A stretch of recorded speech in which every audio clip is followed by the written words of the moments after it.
and I will make a nation of the son of the slave woman also, because he is your offspring. So Abraham rose early in the morning and took bread and skin of water and gave it to Hagar, putting it on her shoulder along with her child, and sent her away. And she departed and wandered in the wilderness of Beersheba. When the water in the skin was gone, she put the child under one of the bushes. Then she went and sat down opposite him, a good way off, about the distance of a bow shot, for she said, "Let me not look on the death of the child." And she sat opposite him. She lifted up her voice and wept. And God heard the voice of the boy, and the angel of God called to Hagar from heaven and said to her, "What troubles you, Hagar? Fear not, for God has heard the voice of the boy where he is. Up, lift up the boy and hold him fast in your hand, for I will make him into a great nation." Then God opened her eyes, and she saw a well of water. And she went and filled the skin with water and gave the boy a drink. And God was with the boy, and he grew up. He lived in the wilderness and became an expert with the bow. He lived in the wilderness of Haran, and his mother took a wife for him from the land of Egypt. At that time, Abimelech and Phicol, the commander of his army, said to Abraham, "God is with you in all that you do. Now therefore swear to me here by God that you will not deal falsely with me, or with my descendants, or with my posterity. For as I have dealt kindly with you, so you will deal with me and with the land where you sojourn." And Abraham said, "I will swear." When Abraham reproved Abimelech about a well of water that Abimelech's servants had seized, Abimelech said, "I do not know who's done this thing. You did not tell me, and I have not heard of it until today." So Abraham took sheep and oxen and gave them to Abimelech, and to two men made a covenant. The two men made a covenant. Abraham set 7 ewe lambs on the flock apart, and Abimelech said to Abraham, "What is the meaning of these 7 ewe lambs that you've set apart?" He said, "These 7 ewe lambs you will take from my hands, that this will be a witness for me that I dug this well." Therefore, the place was called Beersheba, because there both of them swore an oath. So they made a covenant at Beersheba. That Abimelech and Phicol, the commander of his army, rose up and returned to the land of the Philistines. Abraham planted a tamarisk tree in Beersheba and called there on the name of the Lord, the everlasting God. And Abraham sojourned many days in the land of the Philistines.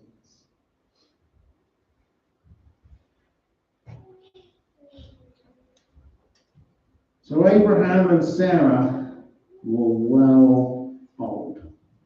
They had no children. They had no hope of having children. God promised them a child.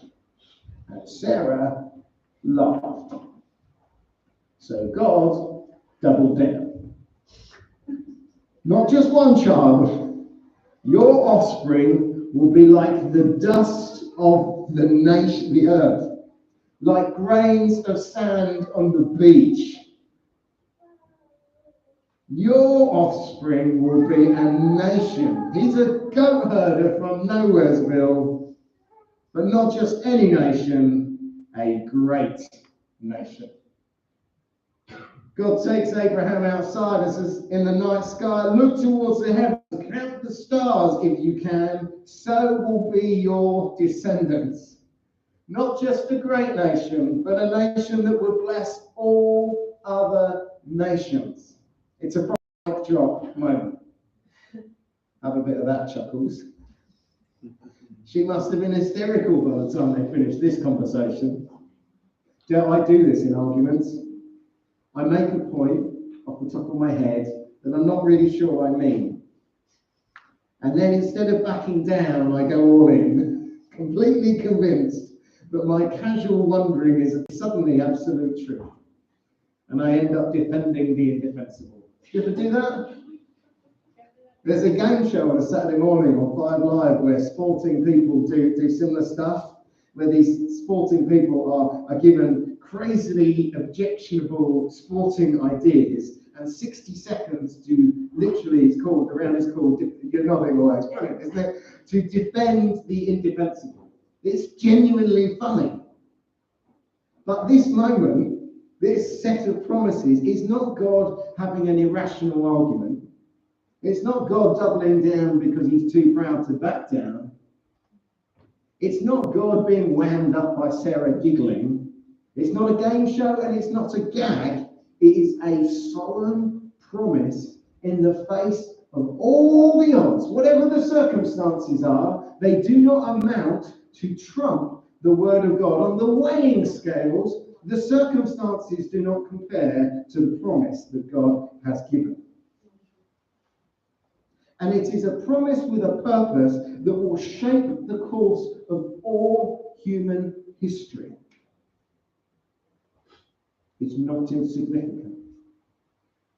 And of course, God did what he always does, which is fulfill his promises.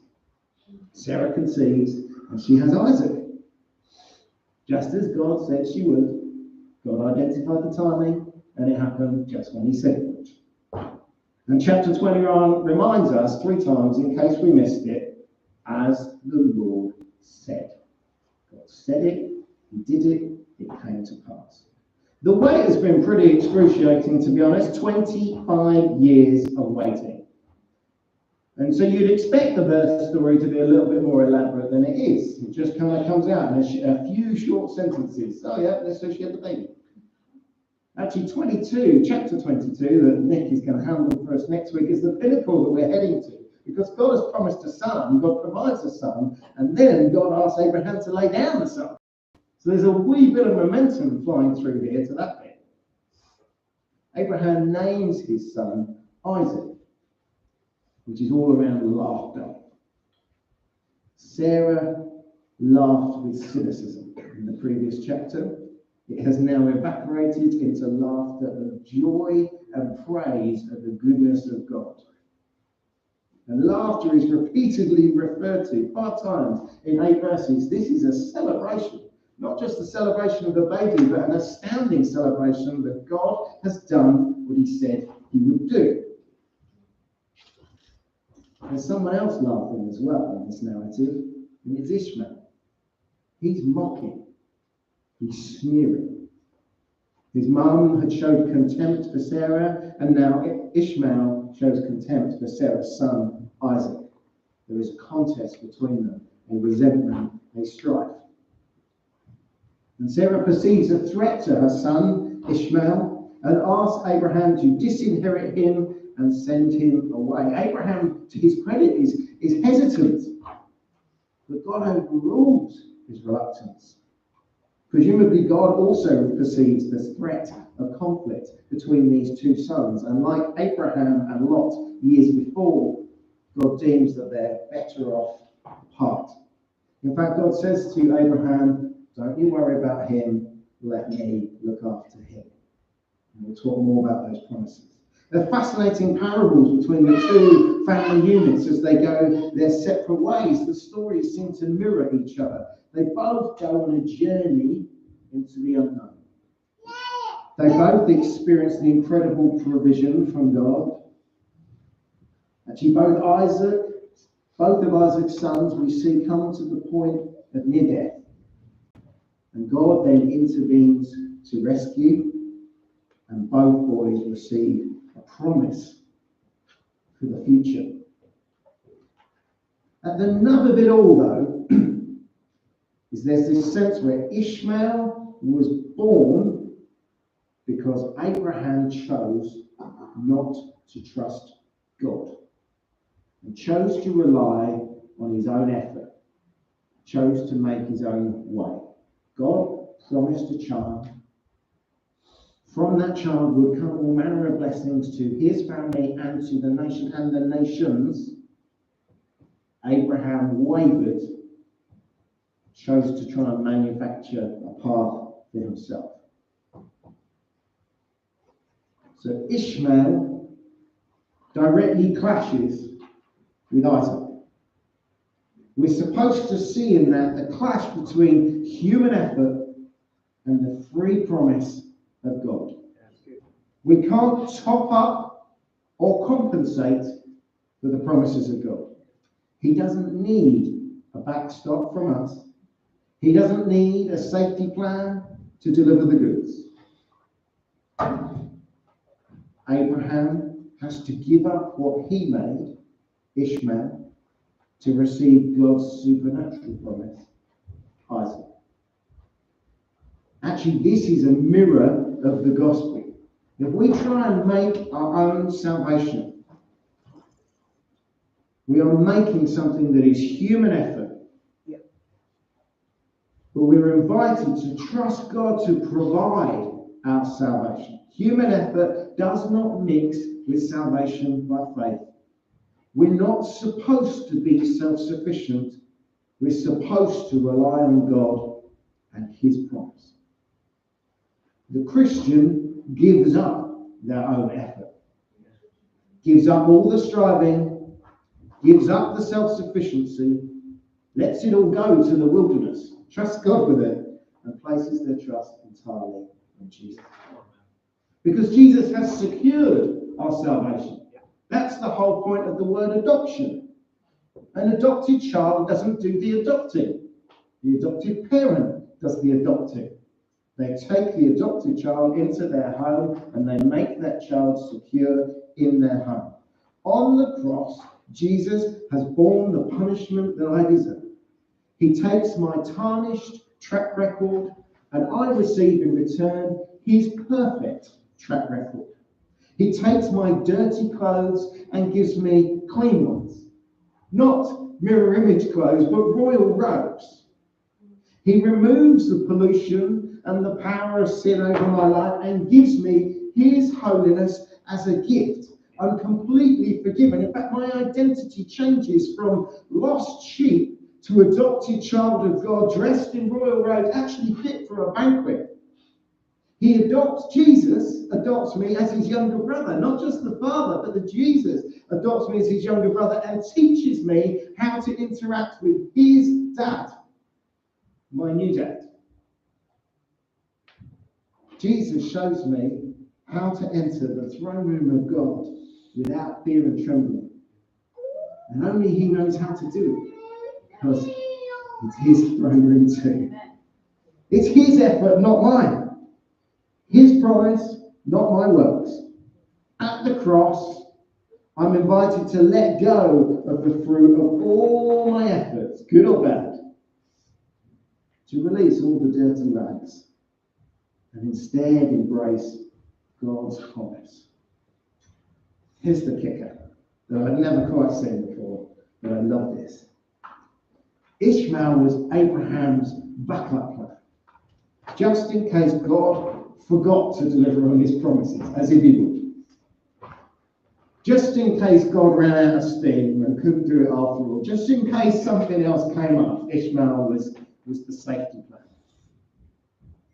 Abraham lets go of his own effort. Lets go of what he has made in favour of God's promise. And at that point of surrender is where God intervenes to do something beautiful with his efforts, to reshape Ishmael's entire future and entire identity. At the point of surrender is where God takes the fruit of Abraham's effort and does something beautiful. God first reveals himself to Hagar, Ishmael's mum, the mistreated slave, and he tells her, I know all of your sufferings, I've heard his tears, I will save you both. He promises them a future, and God fulfills his promises, as we've already learned. No matter how desperate the circumstances, you can be starving in the desert, and God will still deliver his promises. And at this point of surrender, Ishmael experiences this incredible promise from God that he will take this slave boy and turn him into a nation. At the point of surrender, God opens Hagar's eyes that she might see a well of water and fill it with and sustain the boy. God provides. And at the point of surrender, God reveals his presence, and we're told in verse 20, God was with the boy as he grew up. At the point of surrender is where our efforts become fruitful. What a beautiful transaction. No longer empty striving, but from the place of belonging from the place of identity in Christ, is where all of our human efforts become fruitful. Abraham's behaviour caused pain and hurt through his whole family. But when Abraham surrenders, that's then when God binds the brokenhearted, proclaims freedom for captives, and release from darkness, and a year of favour and comfort to those who mourn. That's when God bestows a crown of beauty instead of ashes, and joy instead of mourning, and praise instead of despair over this family tree. This is his very nature, the Spirit of the Sovereign Lord at work. And Ishmael will become a great nation because God is at work. Even though he was cast out from the family, even though his circumstances saw him wandering and starving, God can do incredible things with outcasts in the wilderness. When we surrender to God, he takes the brokenness of our efforts and produces life. How often do we try and do it the other way around? Produce life for ourselves in case God doesn't come through. The future lies in God's hands. In the story of Abraham's family, we see the barren become fruitful, not because Abraham can manufacture the future, but because God promises good things. I wonder this morning, are there things in your life that you're battling to control, striving to fulfill, even trying to force the result or the outcome, something perhaps that God even promised you at some point? You know, something beautiful happens when we cease striving and choose to trust God. Trust Him with our past, trust Him with our present, trust Him with our future. Odds are, if you're breathing here this morning, there's something in your life where you can't control the outcome. You have two choices at that point. We can try and produce life for ourselves, or we can trust God. Trust His promises. Proverbs 3 says to you, trust in the Lord with all your heart. Don't lean on your own understanding, but in everything you do, submit to Him, and He will make your path straight. It doesn't say He'll take away all of your problems, just for clarity. It says He'll make your path straight. It says you won't spend your life wandering in the wilderness without direction or purpose or hope. It seems like things have really turned a corner for Abraham, doesn't it? His son's born, seems to have cleared up the family conflict by sending away the dark sheep, seemingly covered over his own blunder. We can rewrite a bit of history here. We even see him engaging in local politics with kings. God had promised to make a nation out of his offspring, and here we see Abraham playing with the big boys. He's giving Abimelech gifts, because Abimelech is socially his superior still. But Abimelech and Phicol, the army general, both say of Abraham, God is with you in everything that you do. People can see it happening in front of them. Who is this guy? He's won military battles. He's getting rich. He's now even got a son. People are even beginning to take notice of this guy. He's even digging wells. Access to water in this region is like access to oil. It's a natural resource. It's a precious commodity. If you own a well, it makes you rich because your crops can grow and your family and your workers are hydrated, your animals are hydrated and well fed. It's a status thing we're seeing here in front of us. And Abimelech is so impressed with Abraham that he gives him the well. He doesn't even argue over whether he dug it or not. He just gives it to him. They're making covenant together. Abraham is growing in prestige. He's becoming a mover and a shaker in the region. But we're told Abraham was still living among the Philistines, and he stayed there for many days. You don't need to know a lot of Bible history to probably have something in the back of your mind that says God's people didn't get on that well with the Philistines, that they were troubled throughout generations upon generations upon generations. And so here you've got Abraham living among the Philistines for many days. And that should nag at you, because we know back at the start, God promised Abraham three things: a great nation, a great name, and that they would in turn be a blessing to all peoples of the earth. A name, a nation, and a blessing. He's on his way.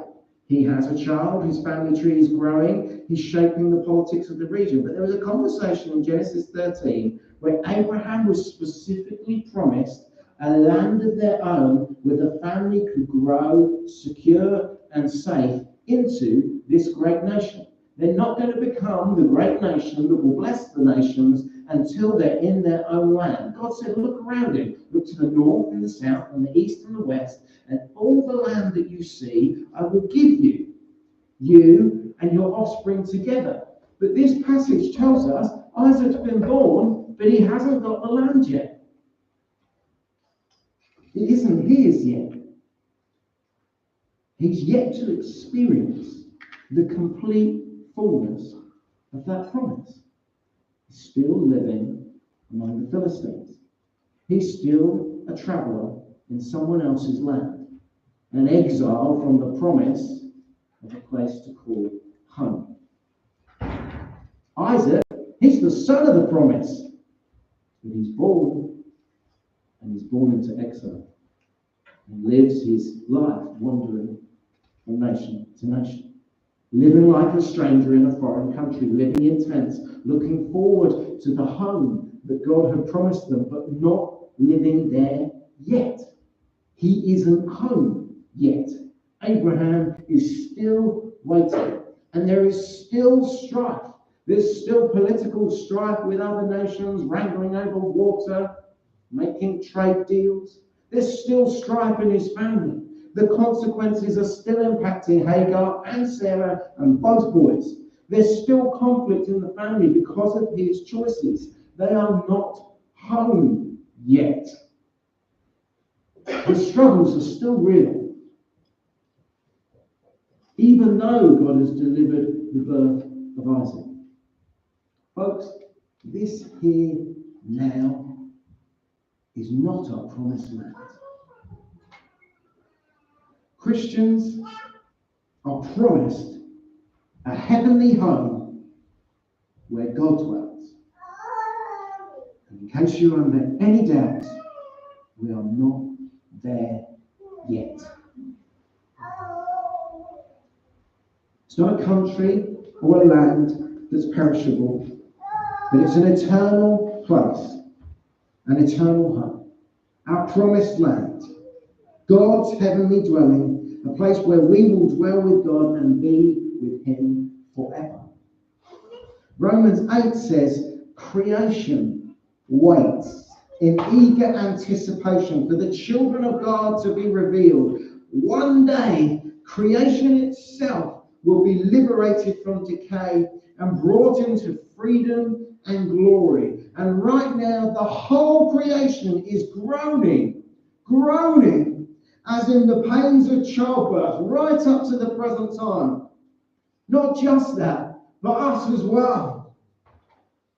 We have the first fruits of the Spirit, but still we groan inwardly as we wait eagerly for our adoption to sonship and the redemption of our bodies. That's Romans 8. All of creation is groaning for renewal and redemption. There are still natural disasters. There's still destruction of the rainforest. There's still the extinction of species and the depletion of resources. Our bodies are still groaning for renewal and redemption. My eyes are knackered. My hair has gone. My gums are receding. My joints are aching. This perishable body is groaning. Yes! You should see me first thing in the morning. 2 hours ago was not this pretty. We're not there yet, folks. Our promised land is still to come. 1 Corinthians says the perishable must clothe itself with the imperishable, and mortal with the immortal. When the perishable has been clothed with the imperishable and the mortal with immortality, then death itself has been swallowed up in victory. I am longing for the imperishable. Different points of the day I long a little harder. I am not there yet. But my body will not let me go numb to the fact that I am not there yet. My body won't let me settle into the perishable. I can't stay here. Because every ache and pain, every emotional jarring, every anxiety, every worry, every depression, it is a nudge to remind me that I am not home yet. Do you know, 14 years ago, this feels like a lifetime ago, I did a marathon. I did the London Marathon. And do you know, after 20 miles or so of running about, your body starts to do funny things. Things start to hurt that have never hurt before. Things go numb that really shouldn't be numb. And you turn the corner at 26 miles and everything in you longs to stop, sit down, maybe even just go and sidle up to the crowd and pretend like you weren't one of the runners after all. The remaining 0.2 of a mile feels longer than all the other 26 miles put together. But there are these crowds of spectators cheering you on. In fact, for me, they were cheering so loud at that point in the run, I couldn't even hear the music at full blast in my headphones. Our bodies are groaning to cheer us on. Your painful emotions are groaning to cheer you on because there's a finish line worth running for. Those groans in you are to remind you that you are not home yet. And you cannot stop here at the side of the road at 26 miles, because 0.2 down the road, there's a destination worth running for, where every ache, every loss, every bereavement, every trauma can be met with the hope of renewal and resurrection and restoration. Every grievance met with justice, every addiction met with freedom, every battle for the mind, be it temptation or sin, met with renewal and a vision of holiness that's so compelling that those things will have no hold on us anymore, and eternity is just around that corner. Jesus has promised that he has prepared a place for us in our Father's house, and that is our promised land. It's ours to inherit, it's ours to occupy. In Revelation 21, John describes this beautiful place as God's dwelling place. God dwelling among his people. And this sense of the Father wiping every tear from their eyes. No more death, or mourning, or crying, or pain. Because the old order of things has passed away. He's making all things new. My body is groaning for God to make all things new. Creation is groaning for him to make all things new. We are not there yet. If you fill out a source in this world, our life on this earth is short. Let's live it well. But let's throw off everything that hinders and entangles. Fix our eyes on Jesus. Let me pray for us. Lord, help us to trust you. Lord, help us to not try and make life where there is none, but to trust you for your provision. Lord, would you help us to trust you with our eternity, our ultimate trust for the ultimate point of surrendering this body, but surrendering the perishable, to trust you for the imperishable? Or would you give us an appetite for the eternal and the imperishable? Jesus spoke to large crowds and he said, your reward in heaven is great. Blessed are you who are poor, because yours is the kingdom of God. Your reward in heaven is great. Blessed are you who hunger now, for you will be satisfied. Your reward in heaven is great. Blessed are you who weep now, for you will laugh. Your reward in heaven is great. Blessed are you when people hate you, when they exclude you, when they insult you, when they reject your name as evil because of the Son of Man. Your reward in heaven is great. On that day, you will live for joy. We will trust you with your promises. Trust you, Jesus, with your promises. Stir our hearts. Stir our minds. Stir us with a conviction and a confidence in you. That we might adventure through the wilderness as disciples of Jesus, adopted children of God, that the perishable has no hold on us. It will not swerve us to the left or the right, that we will run with perseverance for you, beautiful Jesus. Thank you, Lord. Thanks, Lord.